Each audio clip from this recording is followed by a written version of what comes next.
Thank you for joining us on another fantastic episode. This is Natural AF, and I'm one of your hosts, Isaac. And I'm one of your other hosts, Alexa. And if you're joining us for the first time, this show started, it was kind of a healing journey. So this show began after I had kind of a healing experience, not plant medicine induced. It was just a very coming back to nature after a very, very tough couple of years. And I learned some really cool things that I just wanted to share with the world, especially guys like me. I come from a background of blue collar work, war fighter training, and not really in touch with the spiritual side. And part of what I learned through the trials and tribulations, like both Alexa and I have learned through our troubles, is to heal, we need to get in touch with the full spectrum of who we are. And that's really essentially what this show is about. And we share a lot of, and if you go back through the past episodes, a lot of different healing modalities, energy work, different things that we have found very useful and transformative along our journeys.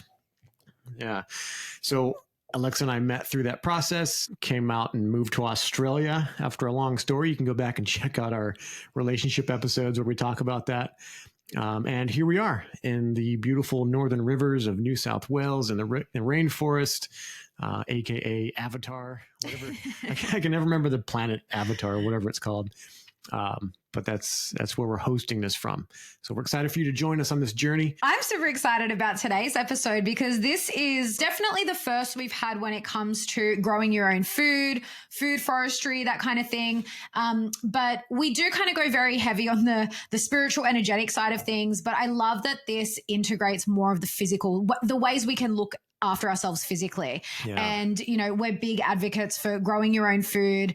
We're on rainwater tanks here, just sourcing as much of the stuff that we use every day to nourish our bodies as locally as possible. And obviously, look, even with the rainwater, they spray stuff in the sky and, you know, we still filter everything, but it's much better than town water and things like that. So yeah, having Alex on, and Alex Jones, not the Alex Jones from InfoWars. This is a very different Alex Jones. Yeah. One screams about turning the frogs gay, and one of them is helping you set up your food forest so that your frogs are heterosexual and abundant and having lots of babies, and you can eat the proceeds from the food forest. Yeah. So we met Alex doing the Kyogle market. Actually, it's one of our regular markets that we do. Beautiful little part of the world, very country town feel down in Kyogle. And yeah, we just met Alex there she had a stall one day just before she started her courses, and we got in touch with her and we've become really good friends with her. She's so beautiful and we just absolutely love the work that she's doing. And we're very excited to announce that we've just started her course as well. So we are actually going to document it. And by we, I mean Isaac's going to do most of the planting. I'm going to help document it though. And yeah, we're going to start a bit of a video diary on the transformation of our land, because unfortunately we've had a lot of little plots of trial and error here. And at the moment, nothing's really growing apart from our little herb garden down at my parents' house. So I'm excited to see what we do and really excited to go through Alex's course, because as you'll hear in this episode, she just breaks things down so simply and just makes it exciting to want to actually get in and start planting things, and instead of it feeling overwhelming. And as you can imagine, we have so much going on. We've got natural art form. We've got this podcast. We've got, Alexa's working up a group coaching program and her Psych K practice and all that stuff. So what I'm really excited about with this program is that Alex has done a phenomenal job condensing things into a very simple, easy to follow. What we're doing now is like a 6-week program. And there's some of the stuff that she does that's even just like an afternoon or a couple days to take yourself, like basically what she say, like creating a herb garden in an afternoon. Like it doesn't have to be this overwhelming, drawn out process. You learn along the way. And I'm excited to shorten my learning curve, because I do not have a green thumb. I have a builder's thumb that I've hit with a hammer many times. So this will be a fun transition into just helping us, grow some more of the ingredients that we work with for our products in natural art form. Just on a small scale. I don't grow everything to put in the remedies, but I do want to just maintain that connection to how the things grow, get in touch with the cycles and the seasons that they're planted in and harvested and all of that. And before I forget, because you just reminded me of what you said, I mentioned in this interview, I said to Alex, you've got to have a 3-line, because she's done so much of this trial and error. And I've confirmed that she does have a 3-line in her profile, in her human design. And that's very much Isaac as well. And what I love about people with the 3-line is quite often through that trial and error process and figuring out what works and what doesn't work, they have these gifts to share with the world. You know, in Alex's case, she's done all the trial and error, and she's been able to condense all of the knowledge and all of the mistakes she's made into a really simple and easy to understand process. Yeah. Isaac did the same thing with his products with natural art form. You know, he didn't have a product to use when he was injured that was natural and everything that he wanted. And so he did all that trial and error to figure out what he could put into one jar of something that would just work perfectly. And then he's been able to share that with the world. So I love that connection that you two both have, because I see it so clearly in both of you. We'll be the shock troops. We'll figure things out and share what we found. One of the things that I found through all of this, if you're in Australia, it's not really summer right now, but our Regenerate skin repair sunburn recovery still has an amazing use. I was working at a friend's property doing fence posts, and I was digging, the fence posts out by hand. I'd loosen the soil and then scoop it out by hand. And I was doing so much of it, I actually got blisters on the tips of my fingers. And one in particular was really puffing up. And I put some of the Regenerate on that because I've had that happen in the past. Again, doing fence posts. I always get blisters when I'm turning fence posts. And after 2 applications of Regenerate, the next day, the blister, I had completely forgotten about it. And the blister had actually absorbed back into my finger. And that's due to the nature of the DMSO that we use and the aloe vera and also comfrey in that particular remedy. And I like to stack functions. I learned to be more efficient with the products that I make because I like to have one product that has multiple uses. So I try to get as much out of it as possible. So that's how we approach that. So if you're in Australia, you can get Regenerate. You can use it all year long, even when it's not sunburn. And winter is also, I have suffered with dermatitis from time to time throughout my life. And it tends to, when it flares up, especially in winter, gets really, really dry at this time of year.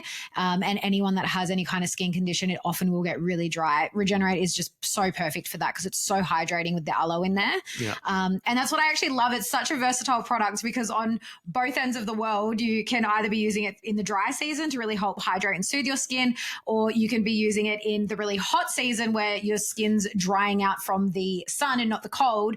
And it can really help you to repair sunburnt skin and damaged skin from the heat. Full spectrum usage. And in the States right now, it's summer, it's hot. Coming soon, very, very soon, we do have batches of the deodorant made. So those of you that listen to this podcast get the inside scoop. So we've got everything on order. My friend Bud Bear has a print shop in the States, and he sent us the labels.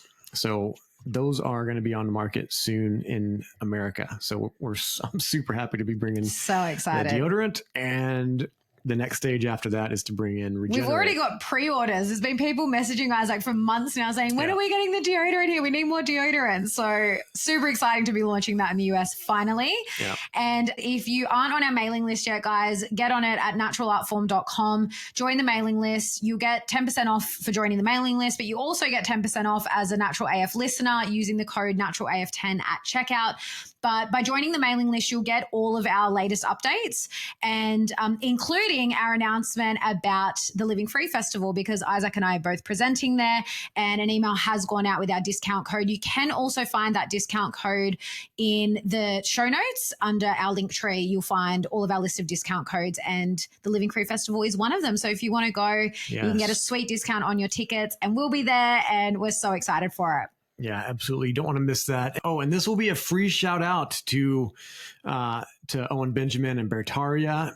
And I'm pumped that they're having another festival this year. They've built this amazing grounds in Missouri, and I've been there twice. I helped out with the festival a little bit, did some emceeing there in the past, and it's been on my mind. I kind of surprised Alex. I just jumped in with this, but I wanted to promote that festival. It's the weekend after the LFM festival, but since if you're in the States and you can't make it to Australia for this, if you like the same kind of things, people that are about freedom, family, community, homesteading, comedy. I don't think Owen's doing a comedy set this year, but there's going to be music, amazing musicians, amazing handmade everything from like soaps and beverages and food and all these things that the people in that community are really, really good at.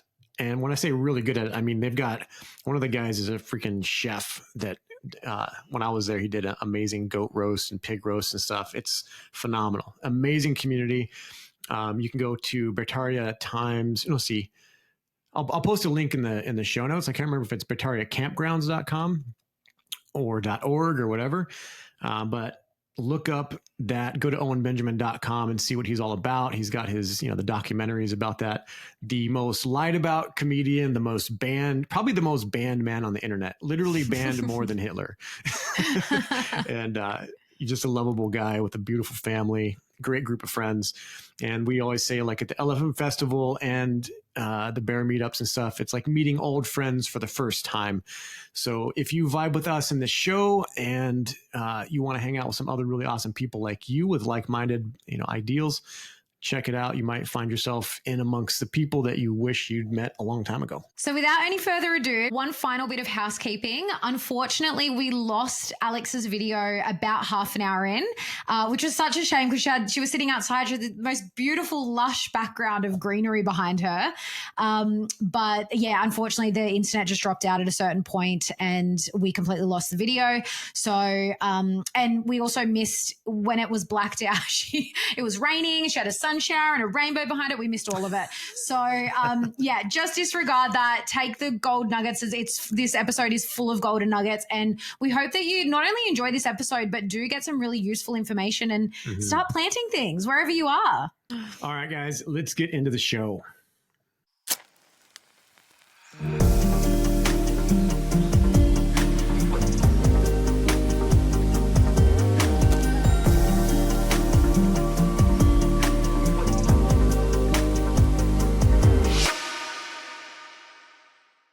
Alex Jones is the founder of Dreams of Green, a heart-led educator and regenerative designer helping everyday people transform their land and their lives through the power of food forests. After rewilding her own 10-acre property in northern New South Wales with thousands of trees she grew from seed, Alex created the ultimate food forest course to guide others through the same transformation, from confusion and overwhelm to confident, climate-resilient abundance. Her work blends ecological wisdom with deep practicality, empowering people to grow forests that nourish their families, regenerate the earth, and stand the test of time. Welcome to the show, Alex. Alex Jones, not the one everyone is familiar with, but a much more peaceful, lovely version of that. The other Alex Jones. Yeah. The Alex Jones with the green thumb. And you're in, what would you describe the area? Is it like hinterlands? Like what region would you say you're in Australia? Yeah, so it's basically, I guess Byron Bay in Australia is really well known because Chris Hemsworth lives there. So as the crow flies, it's literally directly inland from Byron Bay, but you just have to cross a couple of mountain ranges. So that's basically just south of the Queensland border. So we're just in northern New South Wales, inland, but it's about an hour's drive because you do have to go around mountain ranges to the coast. So about an hour from the coast. Yeah, and we've been to your property and it's so beautiful and we absolutely love what you're doing there, and so excited to get you on for this chat because we actually haven't had anyone on to talk about growing food in any capacity yet, so you're our first. That's exciting. Thank you for having me. Yeah, I've planted so many things, like started little seedlings and they just kind of wither away and die. So I'm kind of learn at some point I'll learn. Because here's, that was my whole premise, actually. Everything had to be bulletproof. I was done with these little finicky seedlings and things, and the slightest little heat wave or it got too wet. So, that was definitely the whole basis for our property and transforming it. Yeah, Thriving on neglect. Yeah, I think a lot of people can identify, and they'll Yeah. be yes, we want to. I was going to say that's what thriving on neglect when it comes to growing things is like, that's my wheelhouse. It needs to be able to grow. I think the only thing I've ever grown and kept alive is what are they called? A peace lily, those indoor plants. Oh, yes. Because they don't need a lot of upkeep. And it's the only They're thing pretty bulletproof, so a good choice. Yeah. All right. Well, let's dive in a little with your journey, Alex, and how you got into, food forestry and the work that you're doing, and like you said, transforming your own property. Yeah, sure. So we were, my partner and I were living down near Newcastle in Nelson Bay, just on a suburban block. And we just kept feeling claustrophobic, and we kept getting called to the mountains, and we kept saying, like, it was a beautiful coastal town, but we just wanted that space and had these dreams of being self-sufficient. So I guess the first thing we did was we ordered the box set of River Cottage Australia, and we just watched it on repeat, just dreaming of this self-sufficient lifestyle with the chickens and the cows and the veggie patch. And we just thought, yeah, surely by now we're experts. We've watched it that many times. So basically, on our weekends off when we weren't working, we just started exploring. So we just started with a small circle around where we lived. And when we weren't really finding what we were after, that circle kind of kept getting bigger. And when you're driving around and you just get a feel for a place, and we were looking for that feeling of a place where it actually felt like home. And so we ended up in a place called Kyogle, which, to be honest, we'd never heard of before.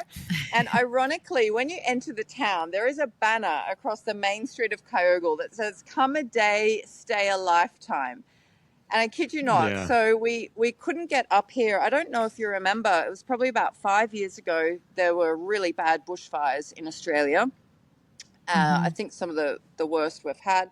And so we actually couldn't get up the coast because all of the freeways and the motorways were all closed because of the bushfires. So as soon as I'd been doing some research on the real estate pages, so as soon as we were able to basically explore this part of the coast, as soon as the roads were clear, had a weekend off work, and I said, right, let's just jump in the car and go. It was just this really strong, intuitive feeling. It was not rational at all. It was just like, we need to go.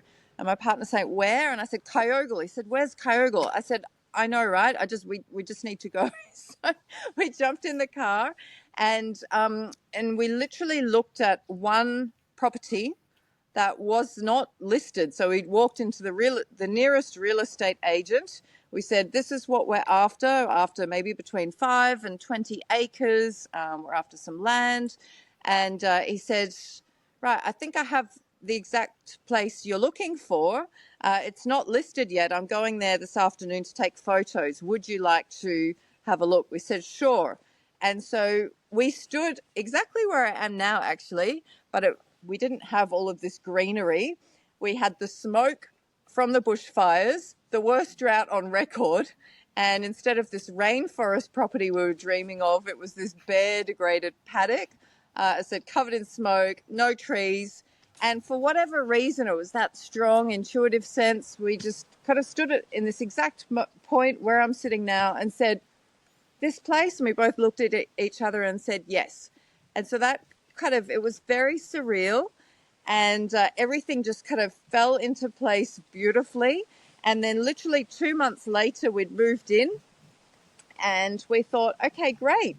So River Cottage, here we are. We have access to a little creek.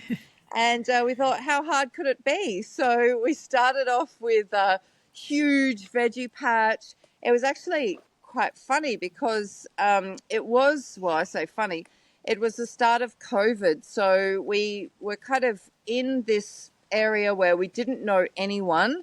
We wanted to set up chickens in a veggie patch, and everyone was, I don't know if you remember, everyone was like raiding the markets for seedlings. You couldn't get chickens. Everyone was kind of in panic mode, buying up all the seeds, all the seedlings. Yeah. So I actually worked at a nursery in Nelson Bay, and I had to call them up and say, we can't get veggie seeds. Are you able to send some up for us?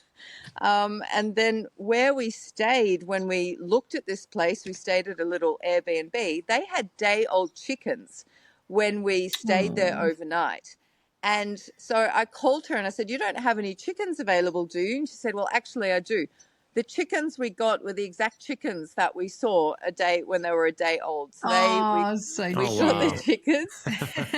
So we thought we were well on our way. We had the big veggie patch. We had chickens, and then we didn't understand. We had a little suburban block, right? So we knew nothing about farming or owning property at all, or larger rural properties. And we didn't know the grass here grew to over 2 meters tall. So it took us about 4 days. Once we did get some rain, and so kind of the grass grew like crazy. And I think it took us like 4 days to find our front boundary with 2 heavy duty brush cutters. And so I said, we need some cows. So we got cows, and that was all good, but they weren't our cows. So then all the cows had calves. So we were way overstocked. And then all of the chickens ended up having baby chicks.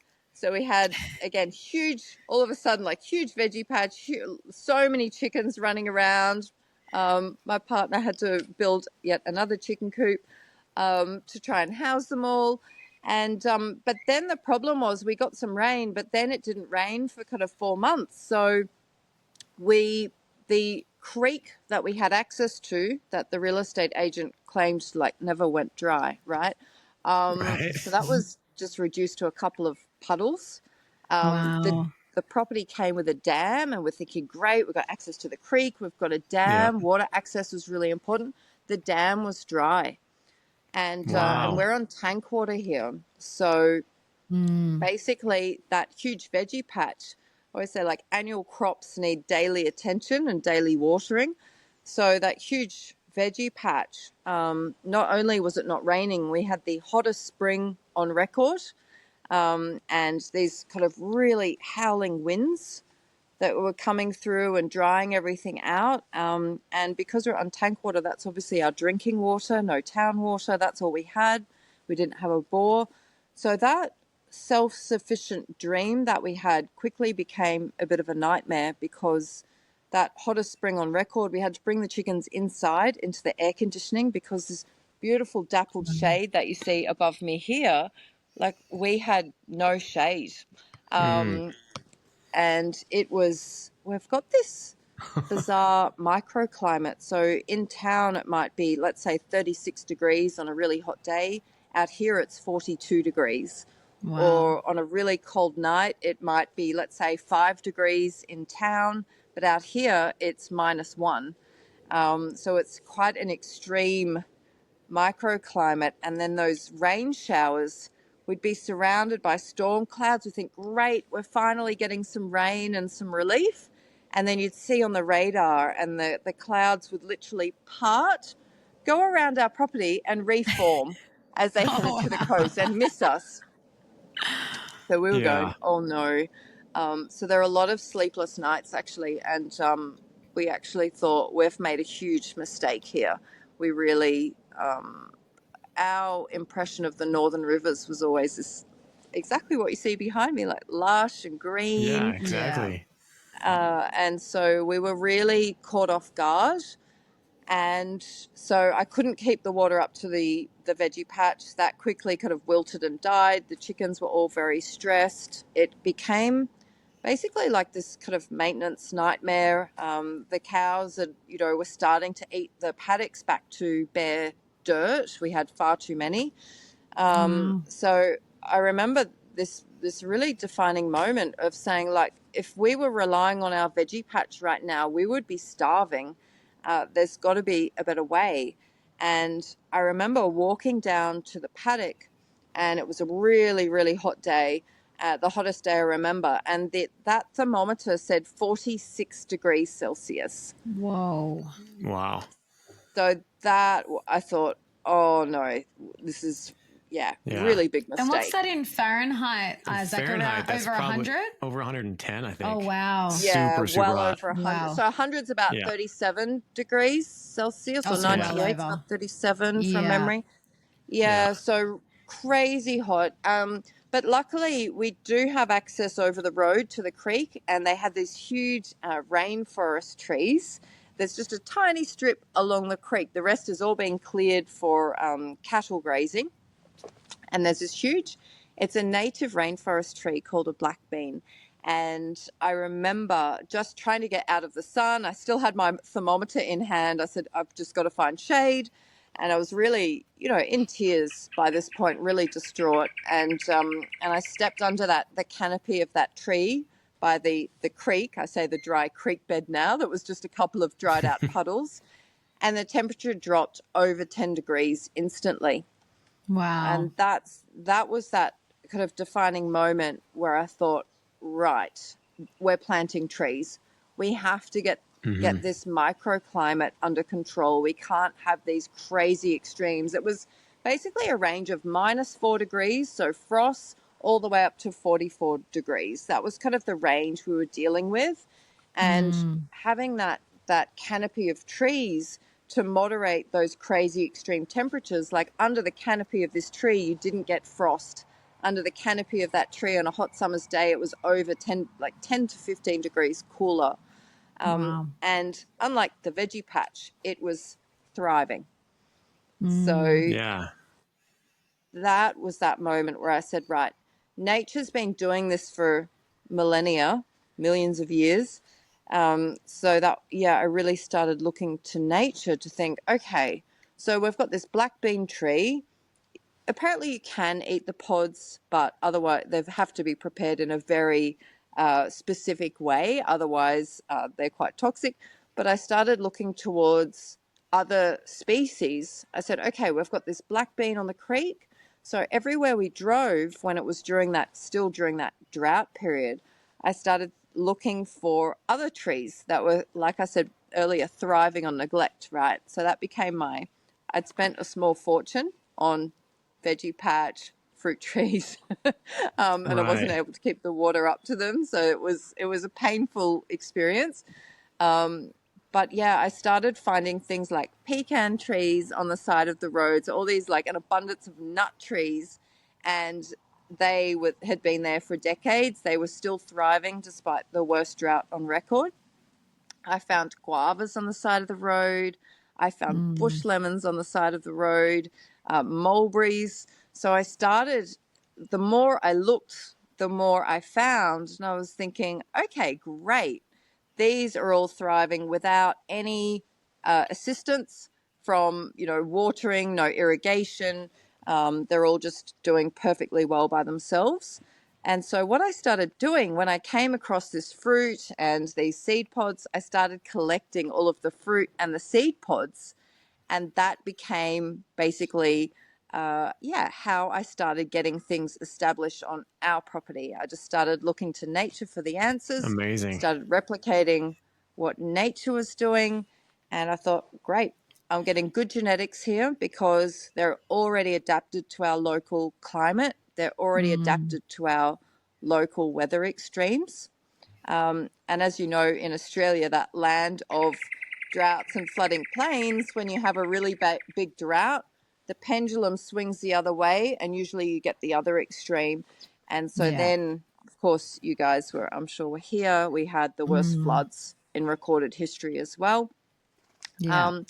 Those pecan trees that I mentioned on the side of the road, they were underneath, a couple of meters of water for days on end, and still perfectly happy, really heavy nice. clay that didn't drain. And I went, great. They were literally one of the first trees that I planted. That's awesome. I love those trees. My mom grew up with those in North Carolina. And I've got a greenhouse back in Wyoming, and that just reminds me of why I started that greenhouse, because the whole microclimate thing, I didn't realize how extreme it could be here, like in the Northern Rivers. I knew it gets hot, but I didn't realize it got that cold.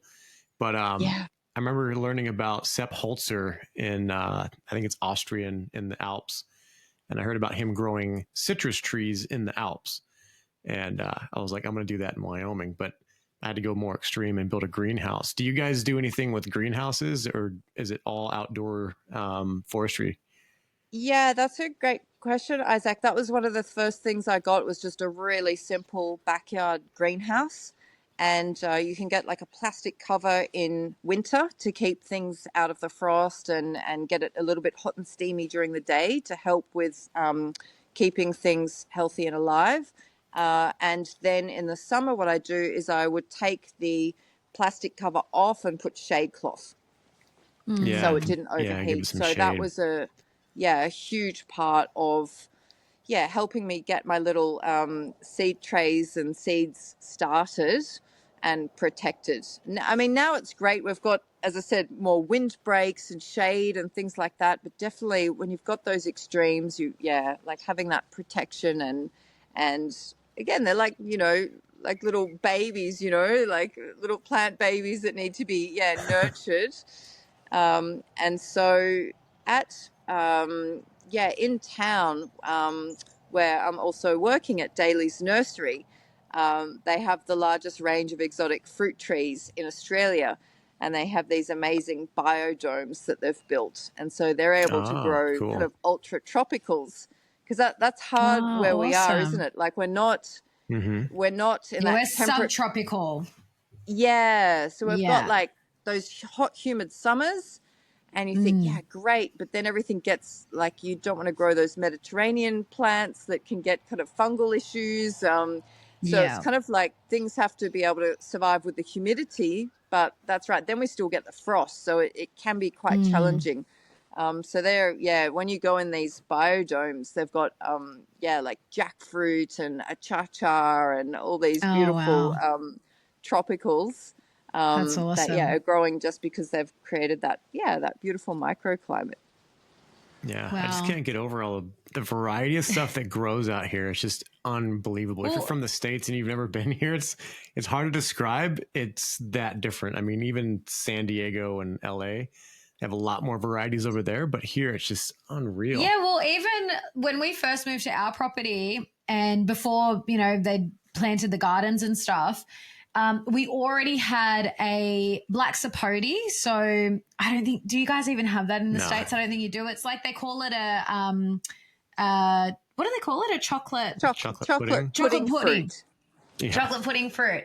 And it literally, you can just scoop it out and it's like chocolate pudding. It's amazing. Yeah. But we already had one of those growing here. I'd never had one before, and they were just coming straight off the tree and we were eating them, and they make the best smoothies. Yum.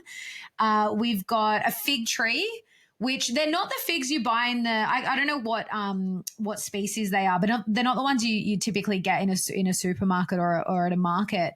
But they're just, we get lots of fruit bats. Like we've just got tons of the huge fig tree. We just found a guava tree on the property recently. And then after about 2 years of me living here, Isaac moved in. He goes, "Do you know you got a peach tree right up behind your house?" And I was like, "No," because it had actually never fruited until Isaac came. So I don't know what energy you brought with you, but we started getting little tiny peaches. They were only very small, but they were so sweet and beautiful. So the stuff that just grows wild here, it's incredible. And I think that's such a beautiful point, Alexa, too, because even sometimes when we plant things, like I've been in places where maybe, you're there for a year or two and you've planted something, you think, I'm not going to see it. But what a gift to leave, like what a legacy to leave, like the people before you that were there that have planted these things, and then you're benefiting from these, this beautiful abundance of fruit. And again, it's just happily thriving on its own, and you had no idea it was there. So you're not stressed about, irrigation and, all this kind of, trying to nurture it. It's just happily doing its thing because it's perfectly suited to that spot, apparently. Yeah. And I've got to say, it's such a beautiful area to live in. And I think you can relate to this too, because, we do the markets in Kyogle regularly, and we've gotten to know the people there. And I think it's very much the same vibe where if you kind of like look at all the people in the community that are growing different things, between everyone, like you're pretty much growing everything. So we've had friends that, you know, have come and literally given us bags of avocados because they'll just grow wild one season and they literally giving them away. And quite often you'll get swaps. We've got a couple of friends that grow pumpkins and they've been growing wild lately. So we just keep getting given pumpkins and and then, you know, when we've got things, you kind of trade and swap, and it's a really beautiful thing to be able to have within a community. We love it. Yeah, those pecan trees even paid for a mower service for us, you know? Oh, wow. Really? That's amazing. Awesome. And it's just growing, and now it's going to continue even, rain or drought and all that. Yeah. And so what have you got there now, Alex? Because I know we obviously, when we came to your property, it was all established, and you showed us the photos before, but when it was nothing. And so what do you have now? Because you've got so much there, but what are sort of the main things that you're growing and that are actually like you're growing for food? Yeah, so I did. Yeah, it's not all food. That's a great point. So it was like 10 acres of like bare cow paddock. So what we did is we kind of divided the property up into different zones. So we've got kind of on the back hill, it's a bit steeper, a bit more difficult to access. So we did kind of natives there, but also long-term timber species as well. Oh, yeah. So we've now got, we've planted small eucalypts that were only about this big, and now we've got trunks kind of this size where we can actually kind of coppice. So we can cut it to the ground, harvest it for firewood, and then it will reshoot. So it's this beautiful regenerative source now of timber and firewood for us. And that's only taken, I think, not even 4 years, about 3.5 years.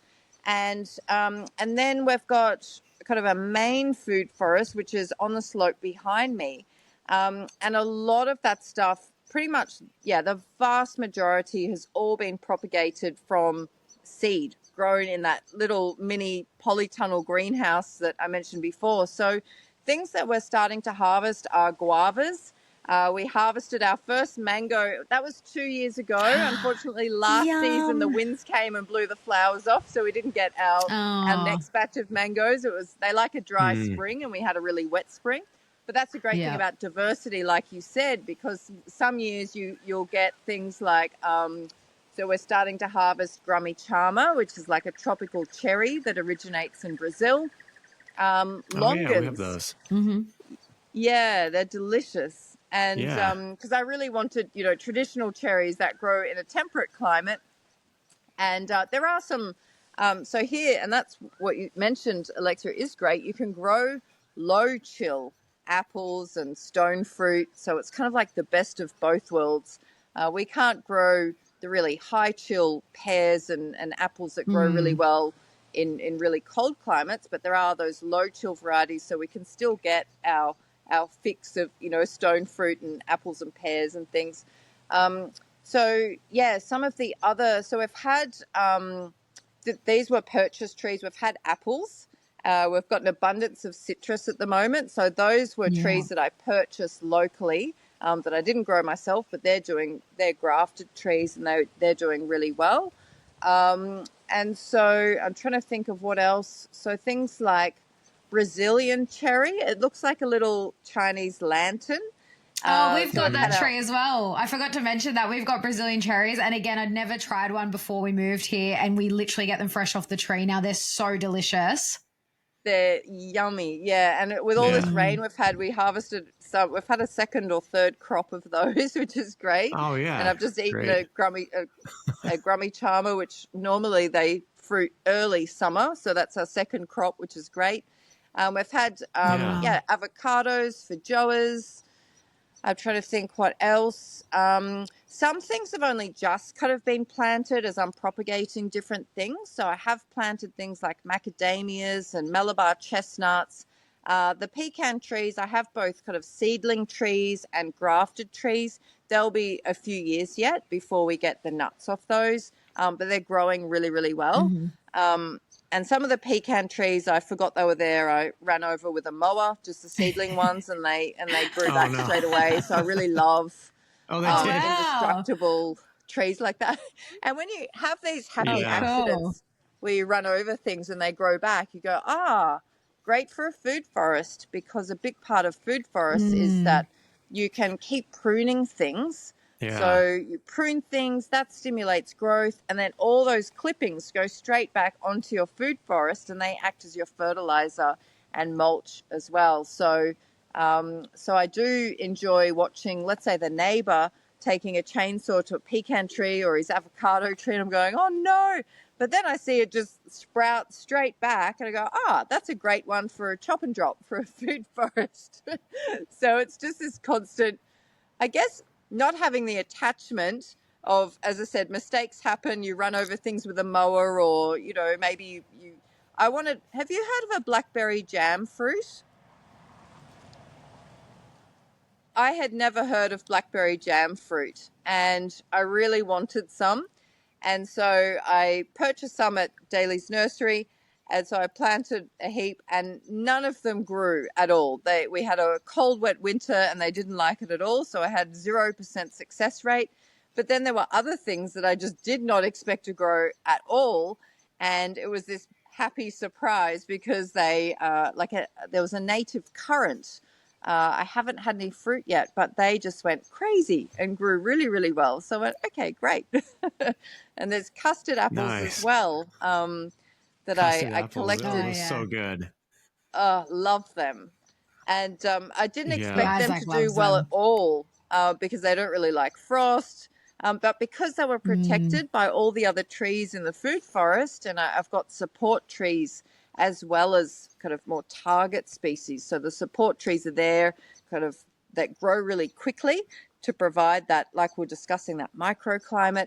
And I've discovered, custard apples, I thought these won't do any good here, but they've surprised me, and they've grown really well. So I think that's what I love Yeah. about that seed collecting, growing your own trees from seed, because instead of being attached and you've spent a small fortune on really expensive trees, it gives you that freedom of, all right, well, I'm just going to put this in and just see what happens. And it all becomes this fun experiment, versus having that attachment to, I've just spent a small fortune on trees, they better work, and they're not getting any sleep because you know that it's not raining for the next several weeks, or there's a heat wave or frost coming. Now it's like, okay, we'll put it in, we'll see what happens. And if they don't work, I've got literally thousands of other trees in my little nursery, and I know that I can replace it with something else if they don't work. So yeah.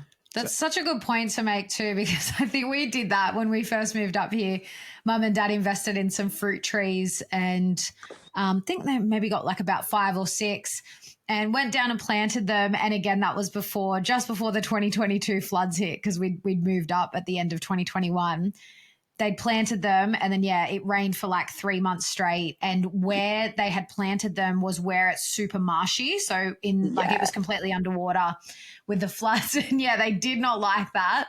And so then I think they ended up moving them, and some have taken off and some haven't. So it's just interesting how different, plants and species will respond as well, like even if they're in a similar area. But then, we've been able to experiment a lot when planting things from seeds. Like my dad loves chili, so he's done lots of different types of chilies, and they usually grow well. And we have a little, herb garden near the by the kitchen, by the house, because we've got a few different gardens. And it's been fun experimenting. When I say experimenting, and when I say we, I mean usually my parents, and now since Isaac's been here. But I like experimenting with what tastes good when we grow it. But so for people wanting to start out, so say for people that like don't grow anything, where would you say to start in terms of like the easy stuff? Because I know for me, when I lived in Sydney, the first things I ever grew was just herbs. I got a little herb garden that I could have in an apartment, and I love that, because again, they were pretty easy. A lot of them just kind of grow really easily, and I didn't kill a lot of them. But where would you suggest people start? I think it's like, start with what you've got and where you're at. Like, so for us, the thing that I still use today, which I think is the best bit of advice you've just given, is I say salad sufficiency. So you can be salad sufficient in a tiny balcony, or right at the back door or the front door. So if you keep things simple to start with, you're going to build on success rather than failure. I think that was a massive lesson for me. So I wasted a small fortune on irrigation, and it wasn't what I wanted, and it used 3 times as much water as just hand watering. So if you just keep things simple to start with, and like we're saying, that observation. So I have salad greens at the back door with all beautiful herbs. So it doesn't matter what's in the kitchen. And even if it's bucketing down with rain, or you're about to serve something up, you go, oh, I've got parsley and mint and basil and all sorts of things just at the back door. Or I'm going to bake something, so there's rosemary or thyme or something like that. Or I can totally transform a dish because there's like Asian herbs, like Vietnamese mint and Thai basil, coriander, that sort of thing right at the back door. I think that's great advice. So if you just start there, because then you're getting like instant results. Obviously, some fruit trees can take a few years, but if you just start with that, simple salad greens, things, and you can just ask at your local, nursery, or wherever at your markets, wherever you buy your little seedlings, just say, right, I want to put something in pots at the back door. What do you recommend? I want something preferably bulletproof. Start with the really tough things, and then from there, I would say, in terms of, I love growing trees from seed, with a view of planting them out. So if you are collecting your own seed, you can, if you eat a mango, just plant the seed, put it in a pot somewhere, that gets a little bit of sun, but definitely somewhere where you're going to walk past it every day, because often we'll, especially with seeds, salad greens, you want it somewhere where it's on the way to the clothesline, or it's on the way, if you've got chickens, it's on the way to where you have to feed the chickens, or next to the carport, or wherever, high traffic area, so you're visually keeping an eye on it. And then Very good if point. you're starting to plant trees, like if you're starting with, like I say, start with like a first food forest plot. So that's kind of, I guess, why I developed the kind of my food forest course, was I went far too big and wasted a heap of money. But if you start with like a manageable size plot, again, somewhere where you can visually see it, preferably from the house or when you're driving up your driveway, that you can keep an eye on it. You start with an easy to manage plot, and you start with the things.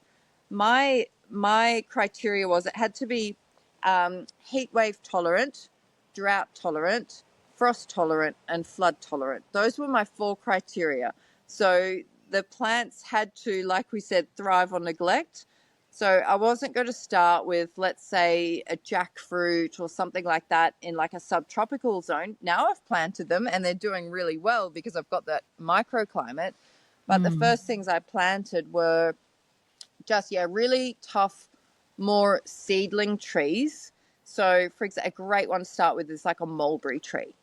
So, if you start with things like a lemon tree, a mulberry tree, these things that are kind of multi-purpose.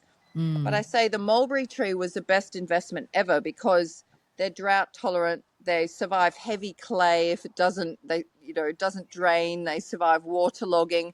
And then if you spend, let's say, $25 on a simple, I started with I think it was called a dwarf black mulberry tree. One tree, you can take cuttings, and then those cuttings become new trees. So one $25 investment yielded hundreds of trees. Wow. And I just started with that because they were easy to grow, and started planting those around the property. And when I'm working around the property, when they're in season, I have snacks all over the property now.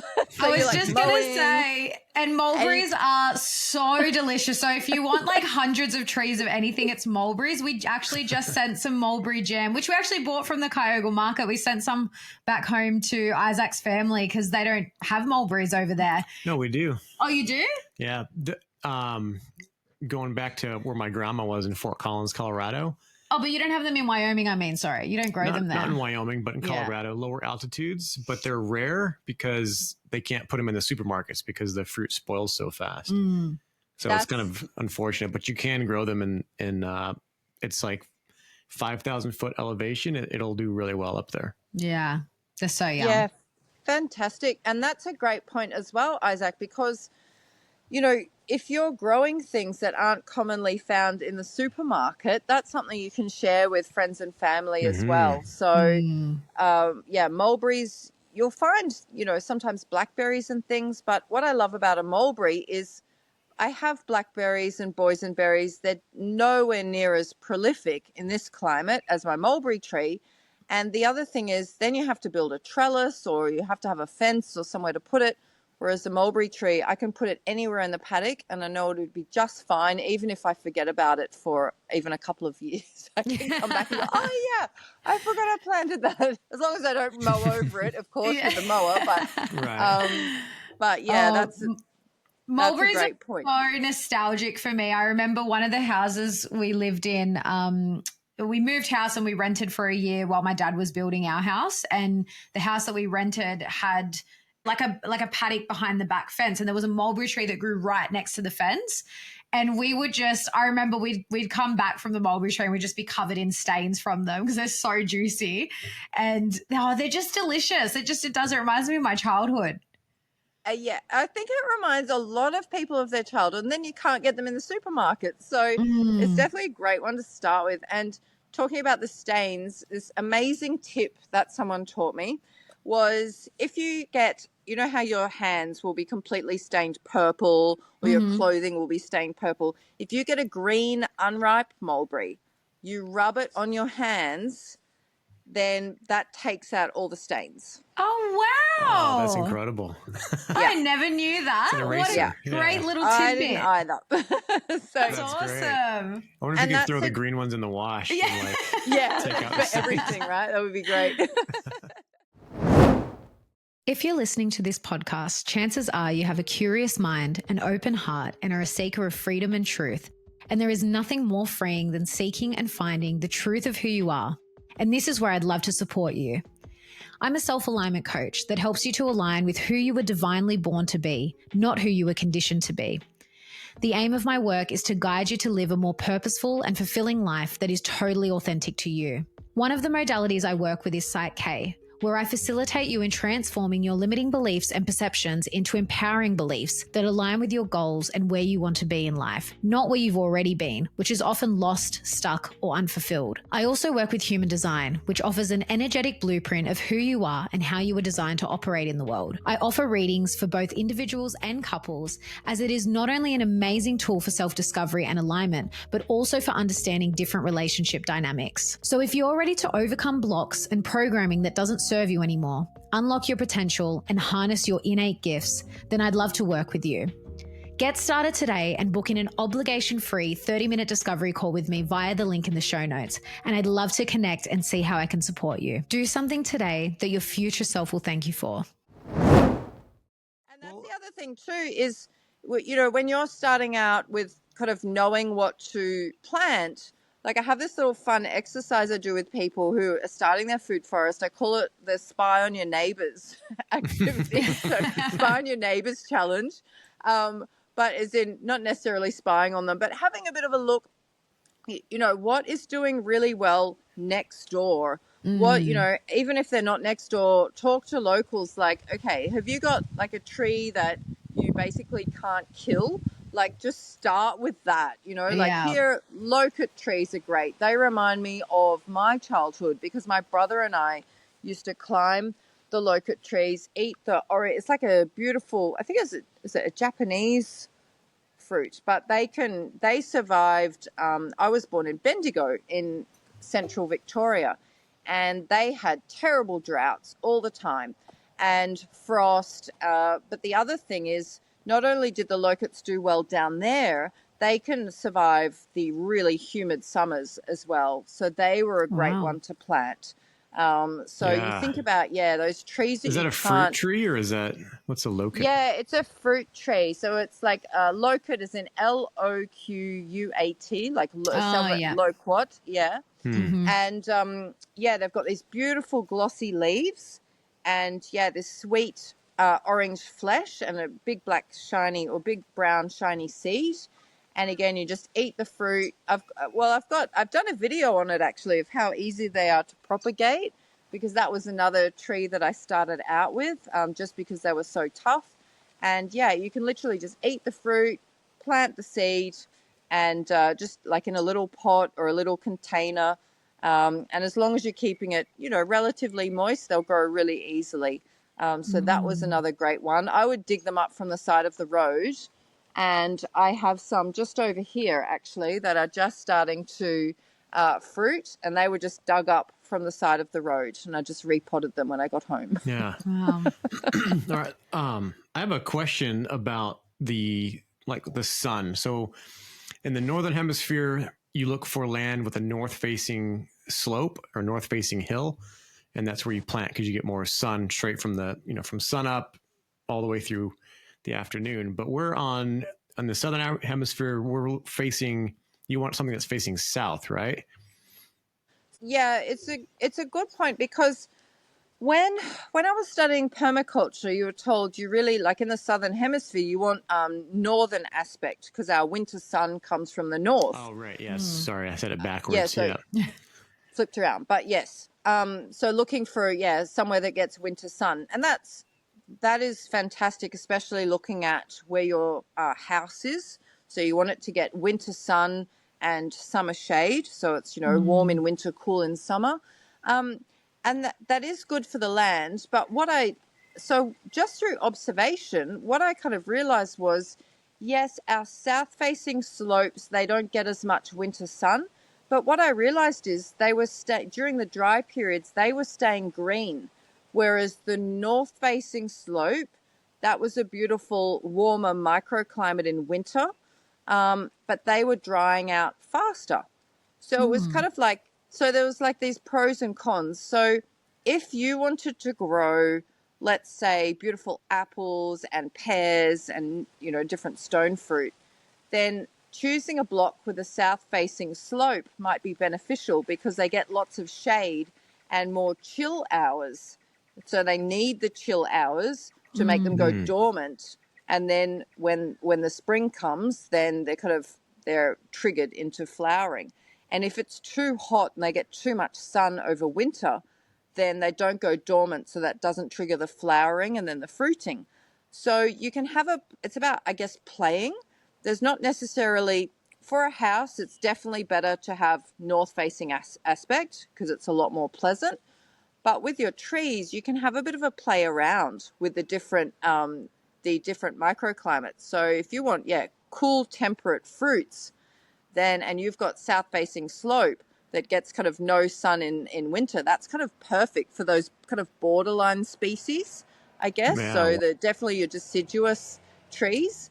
But if you want to grow tropicals, you want, so if I want to be growing things like my custard apples and jackfruit that are kind of that borderline species where they need a bit more of a warmer microclimate, then I'd choose maybe a more north-facing slope, but just being mindful that also dries out a bit faster. So just making sure I've got maybe, either I don't necessarily have backup irrigation, but I definitely, when I'm digging the holes, what I've done is instead of having swales, so swales is like a kind of a permaculture concept where you dig these trenches that are on contour. So instead of the water, when it rains heavily, instead of it just sheeting off the hillside, they'll help kind of sit in those trenches, and they'll slowly infiltrate in the hillside, which really helps basically give your trees this slow release irrigation, if you like. Yeah. But our hills here were too steep. So that meant I was going to kind of destabilize the land. Swales are great when you've got kind of gentle hills. But if you've got really steep hill, you can imagine digging into it. That makes you more susceptible to landslips and things if they're too steep. So anything over, I think it was like an 18-degree slope is kind of definitely kind of too steep. Under 12 degrees, they say, is more kind of optimal. So anything where you're struggling to walk up, that's typically too steep. That's kind of how I look at it. Yeah. So what I did instead is I just formed these little, if you imagine like a half moon uphill from my tropical trees, or from all of my trees actually. So a little half moon uphill. So that became like a mini swale. and then a mini berm or little mound downhill. So that meant when the water was racing off the hillside, it would go into this little half moon, and that would sink into where my little tree was planted. And then I had a little mini dam wall on the lower side just to stop the water racing off. So just very simple techniques, like I call them like micro earthworks. Things like that can really help as well. Or like you were saying, Alexa, your parents planted trees in like a really marshy, boggy area. So if you've got flat land, you can actually mound your trees up so that they've still got some access to water, but they're not sitting, completely in the water. So mounding them up just helps with that extra drainage. Yeah. So, and that's where that, like there's not necessarily, like a best property for all things, but you can play with what you've got and kind of, help modify those conditions to take advantage with, your existing conditions, if that makes sense. Yeah, totally. And I love that you're doing this work, especially now that people are wanting to be more self-sufficient and grow their own food, because I think that is something that sometimes will hold people back. Like, we don't have the right property, or we don't have enough land, or because like you said, you can just start with, or if you've only got one little plot, then just start there and just start with what you can manage, and just work with the area that you're in and the climate that you're in and what's going to work for that. And actually, and on that point, I want to ask, like, in terms of sort of diversity, so obviously where you are and where we are, we can have lots of diversity just because we've got the land and we've got different spots. But for someone that only has, say, one plot to work with, generally speaking, like, sort of what would be the turnover of like changing, what you're growing and planting new stuff, if that makes sense? Yeah, so that really depends on, so for our climate where we are in the subtropics, so going from subtropics to the tropics, even kind of warm, temperate, that don't get really severe frosts, you can, as you know, we can produce food pretty much all year round. So you can have, like, I have a mix. So the key with self-sufficiency is resilience. It's kind of like, it's not if we're going to have another drought or if we're going to have another flood, it's when. We know it's going to happen. So in Victoria at the moment, I believe I read a news article, we've got crazy wet conditions at the moment, whereas Victoria, it's looking like one of the worst droughts on record, which is really scary. So they're dealing with the opposite scenario. So the main thing with self-sufficiency is planting things based on resilience. So I have a mix of some annuals. So this time of year, things like wombok and bok choy, those Asian greens, are doing really well. But the thing is, I planted some things with seedlings from the local nursery, and other things like coriander, mustard greens, even corn, tomatoes, it just self-sowed. So I have this habit of some things are neat and in rows and controlled. And then now I've got coriander, which so many people have troubles growing coriander, myself included. Yeah. And now I've got coriander, which has just decided to grow in the pathways. And it is the most lush, delicious, robust coriander. I was just eating some this morning. And so I kind of, is that helping? It's like I have this little blend of some things are perennials. So in this climate, you can get things like sweet potatoes, where you can eat the leaves as well as the roots. There's perennial spinaches you can grow. My basil we're now kind of almost into winter, start of winter, and my basil is still going because we haven't had any frosts, which has kind of slowed it down. So some years are really wet, some years are really dry, some are cold, some are hot. So just by having that diversity, where if I have a patch in my garden where I have room, I'll go down the road and I'll get some different vegetable seedlings that are in season. So you can just, sometimes you can get beautiful charts showing you, which climate zone you're in and which veggies to plant. Or you can just go down to I like just talking to people. So go down the road or ask your neighbor, what are you planting at the moment? Okay, great. Or sometimes people grow their own seedlings. So like we were saying, you can just trade. So So there's a couple of ways of doing it. Sometimes if I have something I really want to eat and I want to put it in, I won't let's say I've got radishes growing. I love letting radishes go to seed because I will harvest the flowers and put those in salads.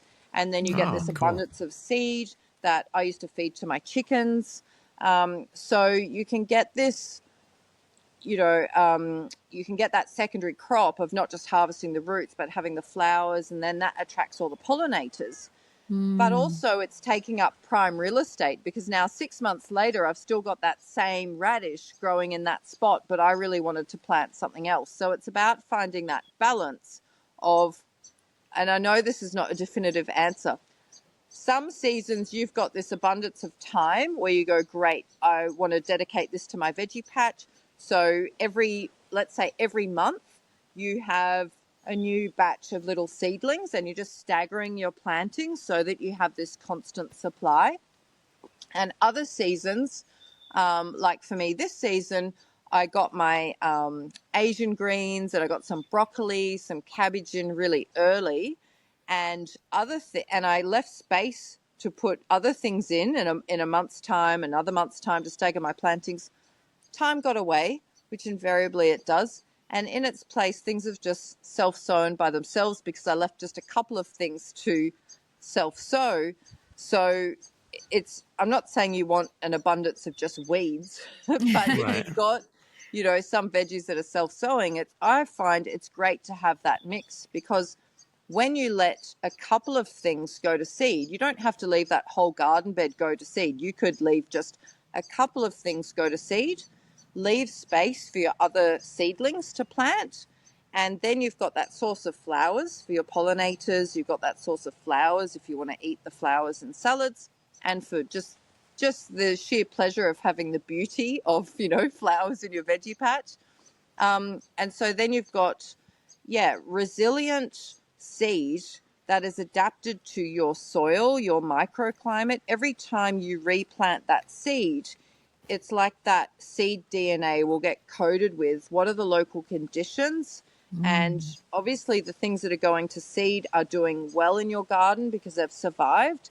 So that way you've got seed that's not coated with all sorts of fungicides and things like that they'll use in commercial nurseries and things. You've got organic seed from your garden. You've got seed that's adapted to your local conditions. And each year that you plant it, it'll get more and more adapted to your local conditions, which is really cool as well. And what about dealing with different pests or having, there's an abundance of birds and everything, as you can hear. Do you ever have troubles with the birds eating too much fruit, or do you have so much diversity that you're happy to share? Well, and what about the bugs? We have so many bugs up here. Yeah, so it's a mixture of both. So we have our mulberry tree, for example, right at the back door of the garage. Typically the birds will come. They'll come and get like the higher ones. And sometimes, my partner will go out and just, chase off the birds or something. You can net things. We don't. So there'll be, how do I explain? Yeah, so by planting in different areas of the property as well. So, for example, I bought some fruit from a market. It had fruit fly, so that introduced fruit fly into our fruit trees, which can be a problem. So that's something I do want to look at managing next season. So some of our guavas near the house had fruit fly because that's where I had the fruit that I didn't know was infected from the markets. But in another food forest far away from the house, we were eating guavas straight from the tree and they weren't infected because we'd kind of, that's where that having different locations of things helps as well. Yeah. So with pests, I am a very lazy gardener. And so I don't stress about this stuff. I just go, okay, well, at the moment, I have such an abundance of self-sown parsley. It went to seed and it spread everywhere. So I'm harvesting lots of basil, lots of parsley. Some of my Asian greens may have a slight problem with slugs. So sometimes I'll just wash them off and they've got lots of holes in them. And I just go, oh, well. Sometimes you can put little like beer traps. So a little, like, you know, if you eat a dip and you've got a little container left over, you can put a little bit of beer. You can put that in the veggie patch. These slugs are attracted to it. They'll go into the beer and they will drown. Ah. So you can, there are little tips and tricks like this. But I tend to let things find their own balance. So when I'm trying to think of the pests, aphids might have been one. So I was like, what are they? no, everything's covered in aphids. And they're like a little, from memory, I'm trying to think. I think they're a little, I can't even remember what they look like now. There's these little green in America. We've got them. They're really, really tiny, but they're green, and they're just little bugs that crawl over and eat stuff. Oh yeah, I think I know the one. I think I've seen them. I just didn't know the name of them. The lady beetles like them. They eat them. Yeah, so you can get like thrip and other little pests as well. And then I was just going, okay, well, you know, either I didn't have time or I just went, I'll get to it, and it didn't happen. But I had other stuff I was eating, so I just kind of left it. But then I noticed, all the lady beetles have turned up. The lady beetles were feeding on them. So sometimes you can get these beautiful predatory insects, which will then go and eat your kind of pests. Sometimes with the citrus, we would get, I think it was called, is it citrus leaf miner or curl leaf? But I noticed those leaves kind of fell off, and then the chickens had kind of scratched through, and then I'd get new growth, and then everything was all fine again. So I kind of, didn't really worry too much about things. Like if you imagine too, like especially for us here, we had just a bare cow paddock, and we introduced this mass disruption, if you like, to the system. Nature's gone, whoa, what's happened here? So it's kind of like this, when I first had the veggie patch, I was getting things like, I'm trying to think, I've forgotten all the names of my bugs now. I mean, we had issues with mice, we had issues. So it's like this, everything's kind of upset. Does that make sense? You've gone in, and all of a sudden it's disrupted that kind of natural balance that it had found before. And so things go kind of a little bit out of balance all over the place, but then they kind of find their natural harmony and find their own natural balance. I mean, that's what I've personally found. I used to spray like organic oils and things like neem spray, for example, but then we had so many green frogs, and I know you're not supposed to pick up green frogs with your hands because the oils in your hands can affect the frog. And so I'm thinking, well, what does the neem oil do? I know it's organic, but is that affecting the frogs? So I just stopped using it. I'm not saying it's good or bad or otherwise, but for me it was like, okay, well, maybe if this is suffocating the bugs, then maybe it's affecting the frogs as well. So that was kind of my attitude, and that was just because I found myself, when I was worrying about all the bugs, it's like I was stressed all the time about, I've got to spray this and do this and try to control everything. And then it's like I just let go. And then I was like, oh, well, it'll, you know, some things will do really well. Like, I don't know, one season I lost all the corn. So we had this amazing 18-year-old cat who was incredible. If there were mice eating my seeds, I would get the cat and I would put the cat to pick up the scent of the mice, and he would flush them out. Awesome. Well, the cat died because he was 18 years old, which is very sad.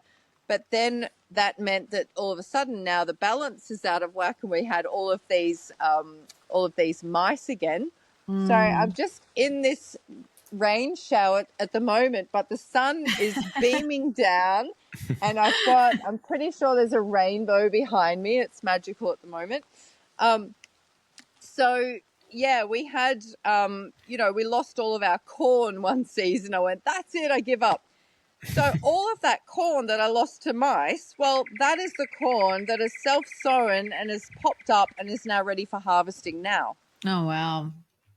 Wow. I'm not saying that happens all the time, but it was this idea of just let go. Like, Yeah. I love that. I love that because we talk about this so much on this podcast about letting go, and it really does apply to everything. It applies to, you know, Absolutely right. internal work, which is what we talk about a lot, but it also applies to gardening. Like, just let go. And I do love that because I think we do, even when it comes to things like this, we get in our own way, because I'm definitely guilty of that, where I'm just like, I just kill everything. I can't plant anything. I can't keep anything alive. And then I just don't do it because I keep telling myself that. But, you know, I know in the past for a fact that when I've just tried it and I've planted things, I have actually been able to do it. It just takes a little bit of TLC, but yeah, just not being too overly trying to control everything. I actually love that approach that you take. And then working with the animals, I heard ducks really like slugs, and they'll go through and they'll find them and dispatch of them. So working with the animals is really beneficial. Yeah. Yeah, and making sure, like, you know, chickens are fantastic. I love chickens, but we lost our veggie patch 3 months in a row because the chickens escaped. They dug out every single veggie seedling. So it's kind of like, but at the end of the season, what I did is I put the chicken enclosure over my raised beds, and I just let the chickens go crazy. They scratched, they ate all the bugs, they turned everything over. We ended up getting a pile of free wood chip. So we put a heap of wood chip down, they turned that up.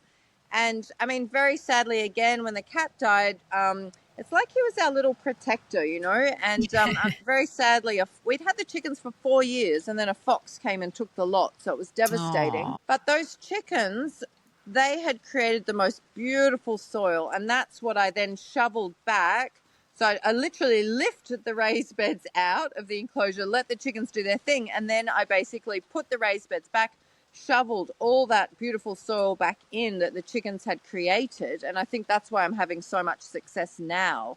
That's what I need to do. Yeah. They literally, like, beautiful. It's aged, you know, aged chicken manure. Yeah. We had all the seed heads in there, which chickens love, all the seed heads on you know, when you let your veggie patch go to seed. Yeah. So yeah, it's not, you know, and this is coming from, let's say, an amateur garden. I do not have a commercial operation. I could understand, you know, I know how devastating it is if you've put all this love and care into a crop and you lose the whole lot to mice. Like, if you're relying on that for your well-being, then of course, so this rain is like really heavy now, but I'm still sitting in the sunshine. This is amazing. Wow. Yeah, we can hear it, and it's bizarre because here it's so sunny and dry, and we're not too far away from each other, so it's just funny that it's pouring down rain there. It's literally like one cloud over us, but I'm still in the sun. It's like, and everything's like glistening, like sparkling in the sun, like all the water beautiful. drops. It's amazing. Yeah.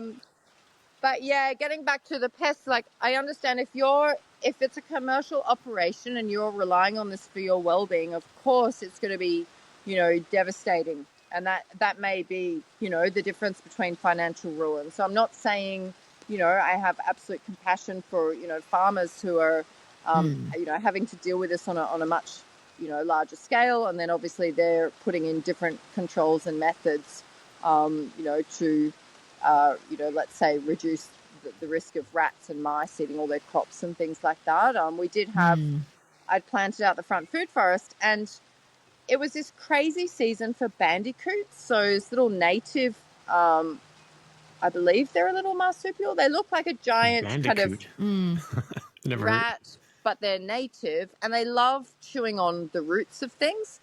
So these pecan trees that I had, they decided they were so tasty. Now, I did not realize at the time, because obviously pecans are deciduous. They lose all their leaves, you know, so in winter they just look like this stick in the ground. And then upon closer inspection, the stick wasn't attached to anything. So they'd eaten they'd eaten down. And I went through like every single pecan tree I was lifting up, and I was like, oh my gosh, they've eaten through every one. But that's where I learned as well that the pecans regrew from the from that growth. So that's, not all of them. Some of them they did completely destroy, but a lot of the pecans, they just resprouted and grew again. Oh, wow, that's but, awesome. that was kind of devastating at the time. But I was like, oh, well, I have a heap of other trees in the nursery. So, they did eat a lot of my mangoes, and I propagated this little star fruit, and they're one of my favorites, and they're a bit more delicate. And so they'd gone in and eaten a lot. So I was like, oh, but, at the same time I went, okay, well, let's see what regrows from that damage. And then you're getting that lesson of, oh, wow. Okay, so the pecan, the seedlings at least, they can recover from this. So that's good to know. Or this tree, or, oh, that's interesting. They did not touch one acacia, so they really liked the exotic fruit and nut trees, but they didn't seem to like the natives so much. So it was like, okay, if you've got a huge problem with bandicoots, well, I recommend you plant acacias, and, I could rattle off some other trees that they just didn't touch. Yeah. Okay. So again, having that, I guess that non-judgment, if not judging it as good or bad, but just be like, oh, okay, this is really interesting that they've gone for these trees and not these trees. Or same with the pests in the veggie patch. It's like, oh, that's really interesting, the rats and mice haven't touched this at all, but they've really gone for this. Or it's been really wet. All of my rhubarb, which was like 4th generation rhubarb that was brought up from Victoria, that belonged to my, the original plant was planted by my great grandfather. I killed that, I'm like, devastated, completely rotted. But in Victoria, it's like, again, a bulletproof crop that survives drought, and it's delicious. So it was just like, okay, well, I know that's probably not the best thing to plant here, but I can plant, perennial spinach and sweet potato and turmeric and ginger and all these other things that don't do well down in Victoria that grow like weeds here. So Wow. I just love listening to you speak about this stuff. That's so inspiring because you've done the trial and error. Like, it's not like this person that's been a farmer for 5 generations and they just know it like the back of their hand, and they talk to you and you're just like, I have no idea what they're talking about. But you're just like, no, I just tried it and this worked and this didn't work and I love it. I actually wouldn't be surprised if you've got a 3-line in your human design, because that's Isaac's got the 3-line, and that's the 3 energy. It's the experiential learner. It's all about learning through trial and error. I really have to pull your chart, Alex, because we've talked about it so many times and I'm always so curious. Would love that. I would so love that. Yeah, for sure. We'll have to do it. But I think that's why you're so perfect for, the work that you're doing now. And I was going to ask, is that what kind of led you to put together your courses and start teaching people? Were people just asking you about it, or did you just feel like you needed to really share this knowledge? It was a couple of things, because it was like I created the course that I wish had have existed when we first got land. My background, I'm not a horticulturalist, like, at all. I think I told you, I worked on the super yachts. I was on sailing yachts, super yachts, like, for 10 years. So I had a basil plant, and I managed to kill that because a big wave came over the back and, like, drenched it in salt water. So that was like my gardening experience for 10 years, one basil plant that I killed, so don't worry, Alexa, I feel for you. Like, it's all good. And I just go, well, if I can do it, anyone could do it. And I think I got really frustrated because if you pick up a gardening book, it's like, oh, you need to, do all these soil tests and know your pH. And then if you've got too much clay, you need to add this. If it's too sandy, you need to add this. And I was like, oh, like, I was literally... And just being so overwhelmed. Like, it's great having a blank canvas, but you're just like, where do I start? You know? And everything felt really just complicated because it was written by, like, I'm a big fan of permaculture, don't get me wrong, but maybe there was a lot of things that I was, like, we're talking about that, assessing your microclimate and all this. And I was like, oh, like, I was, trying to work out with the sun and all this. And I was just like, oh, this is all just... And then I was like, oh, okay, I've worked out the sun, but, now I've got heavy clay. Oh, so now I need to modify the clay. And then, but now, what about chill hours with this tree? Or what about, I was just like, no, this is like way too hard. Yeah. And then all the mistakes I made, like, okay, 2 meter tall grass and trying to find your trees with a brush cutter always ends in tears. Like I've just created this like maintenance nightmare that, you know, is still painful to this day, but I've left it as an example of kind of like, it's all great having all this enthusiasm. Yeah, I want to like reforest our land and let nature do its thing.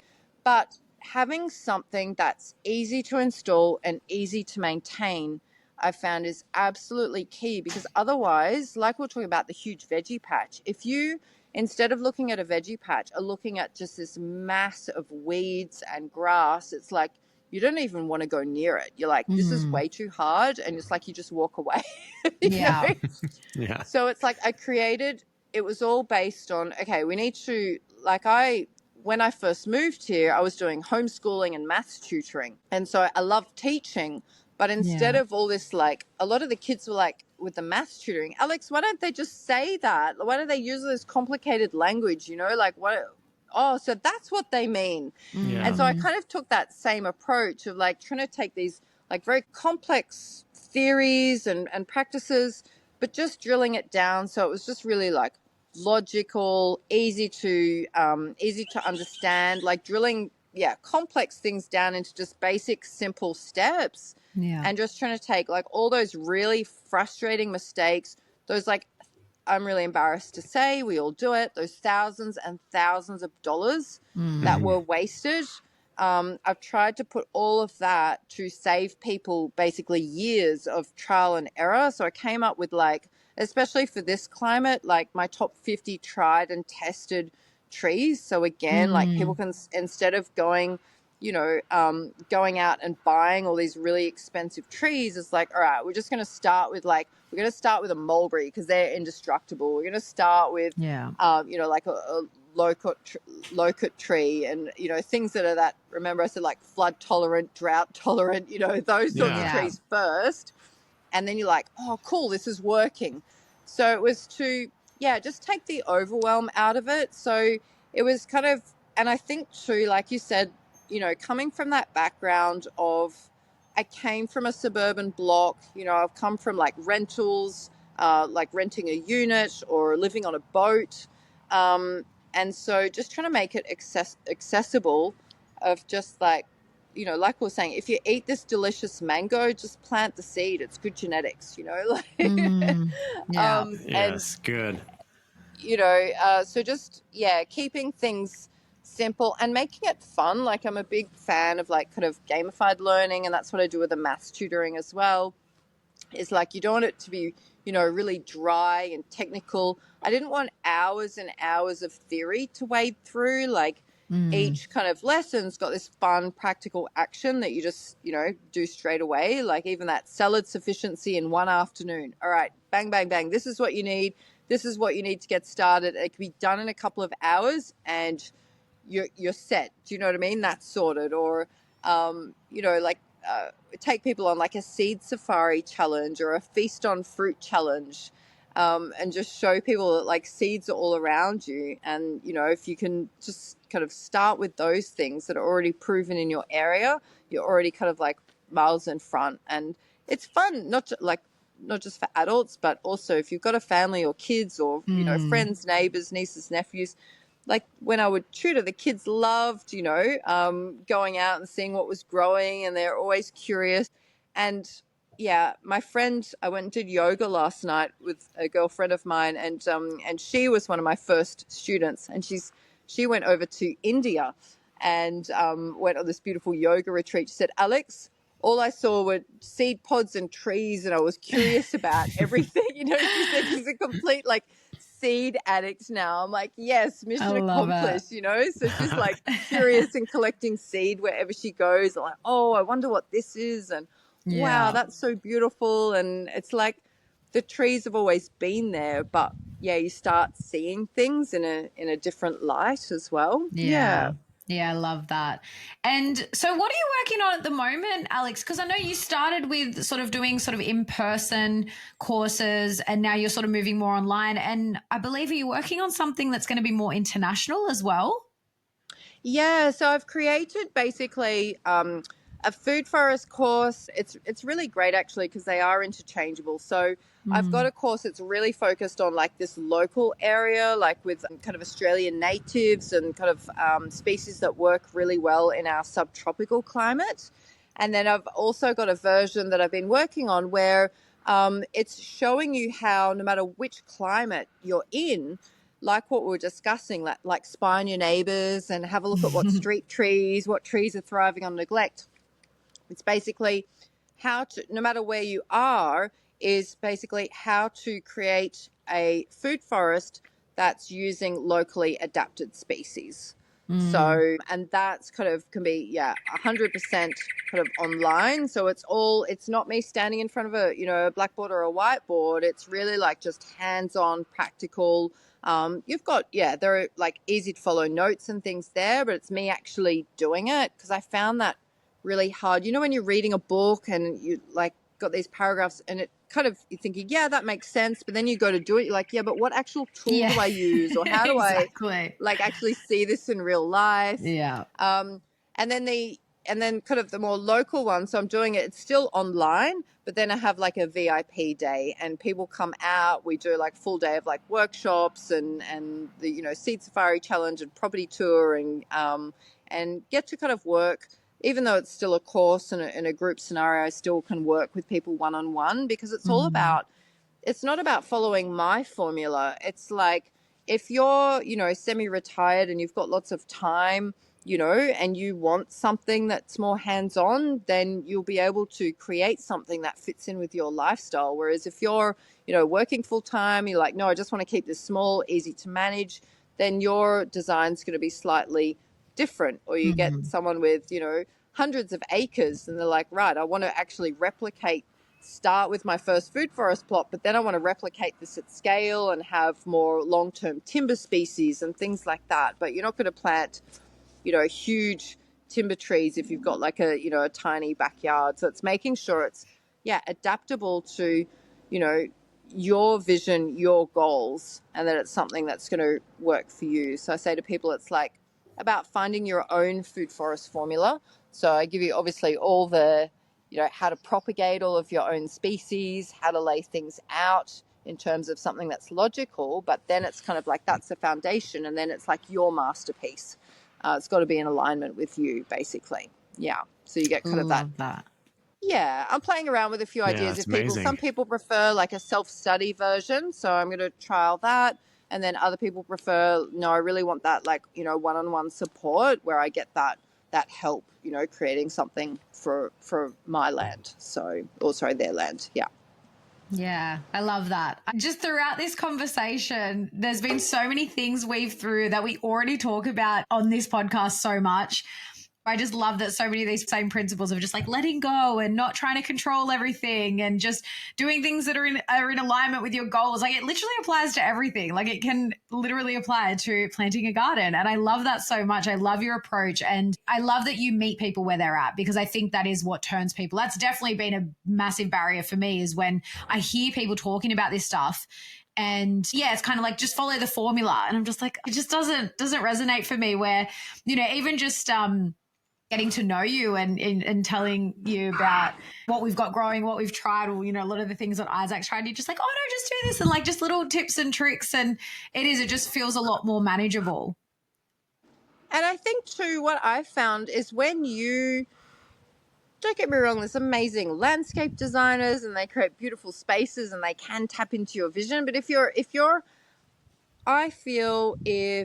just following someone else's method where you're not having that input, it's like you're giving your power away. You've got your own intuition, especially when you're tapped in, to nature. It's just that sense of, when you're laying things out, you're like, I can kind of visualize this big tree here, or, you get your own sense of, like when we arrived here, I already saw kind of these rows of trees on the front hill when we first drove past the house. It was quite bizarre. Like it took me years to get there, but sometimes you'll see a space and you can already, kind of picture yourself in that space. Yeah. And who's going to be, I always say, it's like with health, like you know your own body better than anyone else. You're in tune when something feels off or not quite right. You know, obviously there's things that maybe if we're not in tune, we don't pick up, don't get me wrong, but it's like your land, like you're really in tune. You're more in tune with your land than anyone else could be. You know, that nice sunny spot on a cold winter's day where you like to have a cuppa or something like that. So it's like, oh, I don't want to block out this sun here because that's my favorite spot,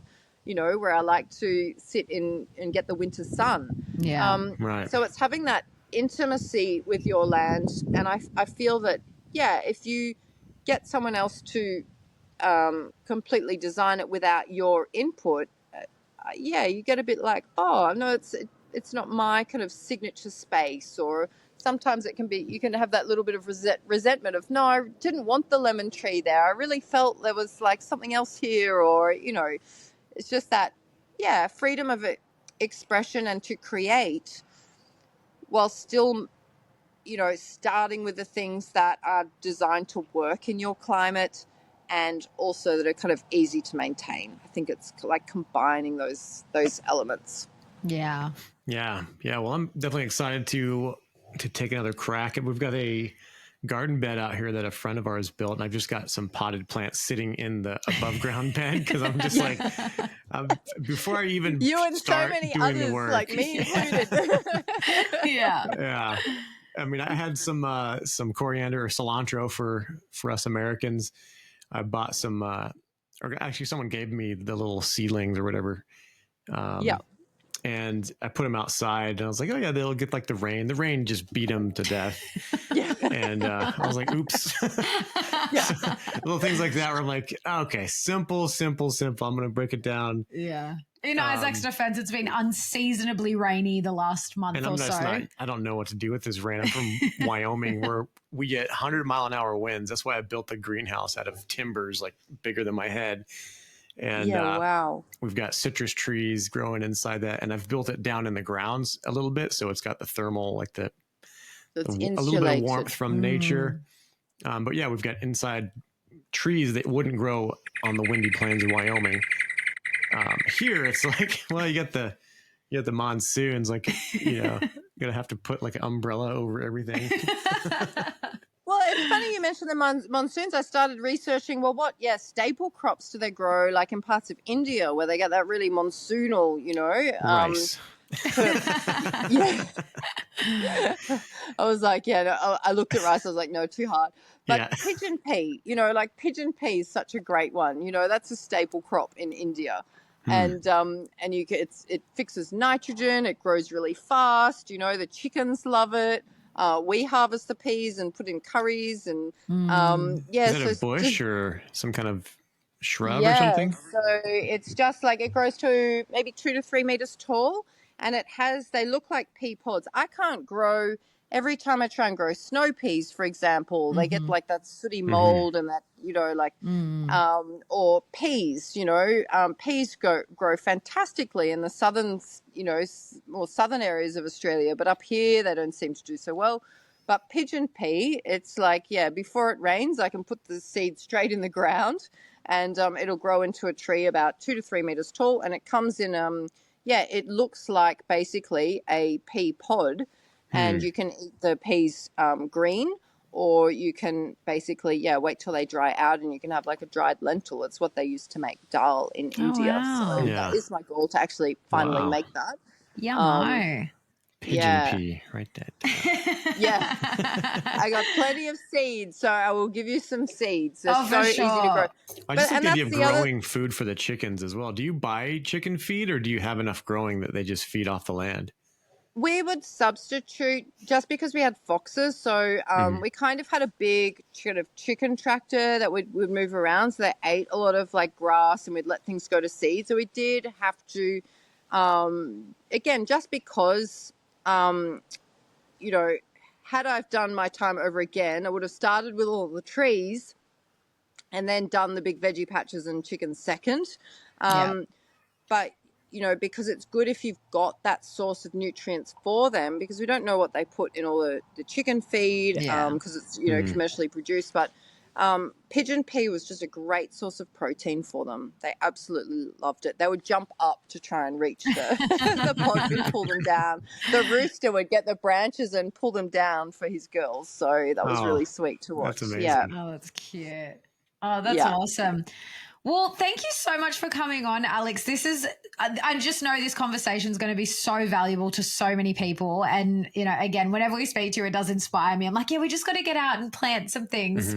Well, and the principles that you talk about are international. The plants may not be. Some of them were, like mulberry.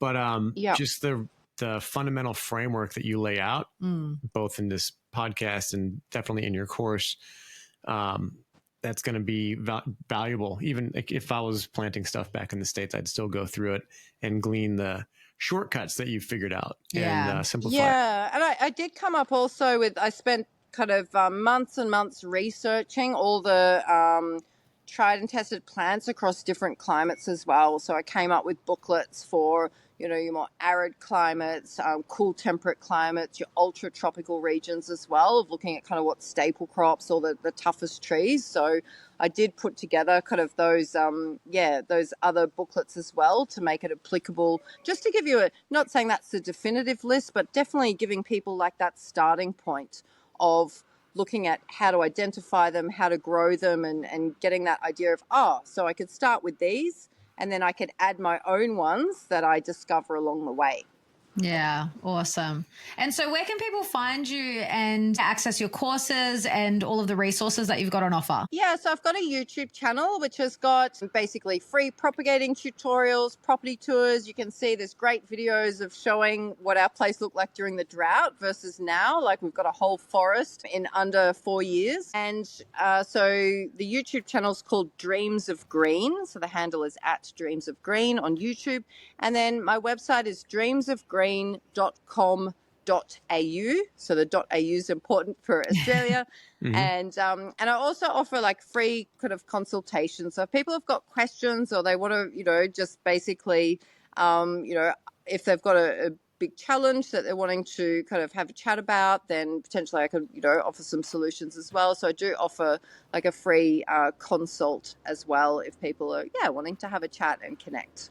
Beautiful. Well, we'll pop all of those links in the show notes and definitely recommend people go and check it out. We've been dying to do your course, but I think the last one you were offering was on a Saturday morning and we do the market, so we couldn't commit. So I don't know when, but we will make time eventually because it's so worth it. And it's like, this is a lifelong skill. And you mentioned too, like with kids, it's so important to teach our kids this, and kids love getting their hands in the dirt and growing things and, harvesting and then teaching them to make meals with the food that you're growing. It's such a beautiful experience. So yeah, I can't wait to learn more.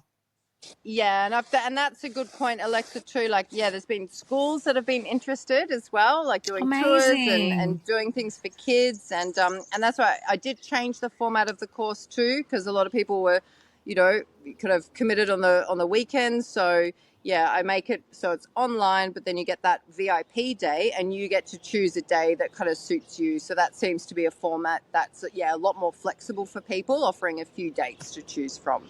Awesome. Beautiful. So love your work. Thank you so much, Isaac and Alexa. It's been, so good talking to you. Thanks for tuning in to the Natural AF podcast, where we explore holistic healing modalities, mindsets, and methods that reconnect us to nature and our natural state of being. If something resonated, share this episode and see the show notes for our guest links, as well as all of our discount codes for our aligned affiliates and Natural Art Form, where we handcraft a range of organic, natural remedies to help support your body's natural healing abilities and help support the show. If you're listening on Spotify or Apple Podcasts, please take a few seconds to leave us a rating and review. And if you're watching on Rumble or YouTube, hit the like button and drop us a comment, and be sure to subscribe to our channel for the latest updates. We're not here to conform. We're here to remember what's real. So step into your power, be curious, and be natural AF.